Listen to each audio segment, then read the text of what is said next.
Rutherford's model of an atom.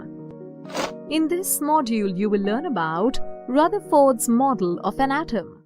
A number of scientists worked on the structure of an atom. One of the first scientists was Sir J.J. Thomson, but his model could not explain the results of several experiments. One of those experiments which could not justify the Thomson model was done by Rutherford. Rutherford's experiment got popular by the name of alpha particle scattering experiment. To understand about his experiment, let us first see what alpha particles are. Alpha particles are emitted by radioactive substances. These are helium ions with double positive charge. Now let us look into the details of the alpha particle scattering experiment. The setup of the experiment consisted of a thick lead box with a hole on one of its walls, a slit, a thin gold foil, and a rotating detector at the end. Inside the lead box, a radioactive substance rich in alpha particles was kept. Now, let us see the experiment. Alpha particles emitted from the radioactive source passed through the hole and entered into the slit to get streamlined. The thin streams of the particles then bombarded the gold foil and got scattered in different directions. Their scattering pattern was shown by the detector. It was expected from the Thomson model that it should show a large number of deflections. But something else was observed actually. The detector showed that most of the alpha particles passed through the gold foil as such without showing any deflection. Only a few of them showed deflection in different directions. A very few of them, essentially 1 in 12,000, rebounded back. Such observations led to significant conclusions. Let us see what those were. As most of the particles passed undeflected, Rutherford concluded that most of the space inside a gold atom was empty.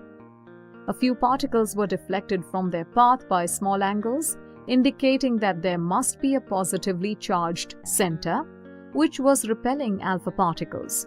As these particles were few in number, this led to the conclusion that a positively charged center occupies a tiny space. The few particles that are rebounded back indicate that all the positive charge of the atom was concentrated in a very small volume in the center. Rutherford named this positive center of the atom as a nucleus.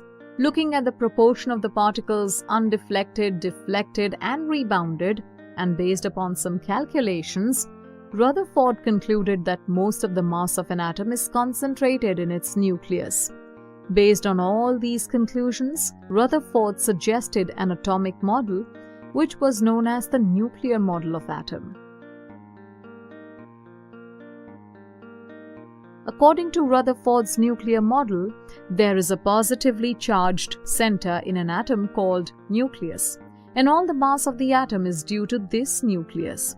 It also suggested that electrons of the atom revolve around its nucleus. This model was also known as planetary model, as the nucleus of the atom can be compared to a miniature sun, and electrons revolving around the nucleus can be compared to the planets revolving around the sun. But this model did not get much acceptance, as it said that the electron keeps revolving around the nucleus.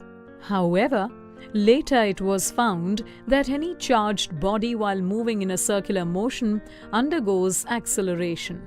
On undergoing acceleration, it should use some energy. So the energy of the electrons should keep decreasing.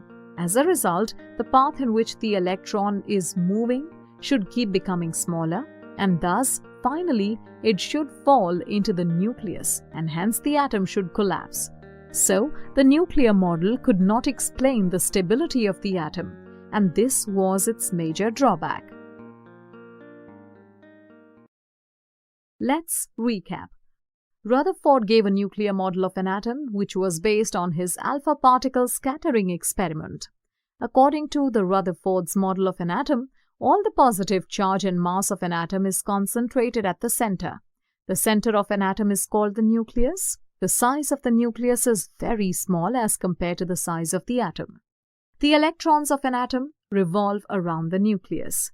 The major drawback of this model was that it could not explain the stability of the atom.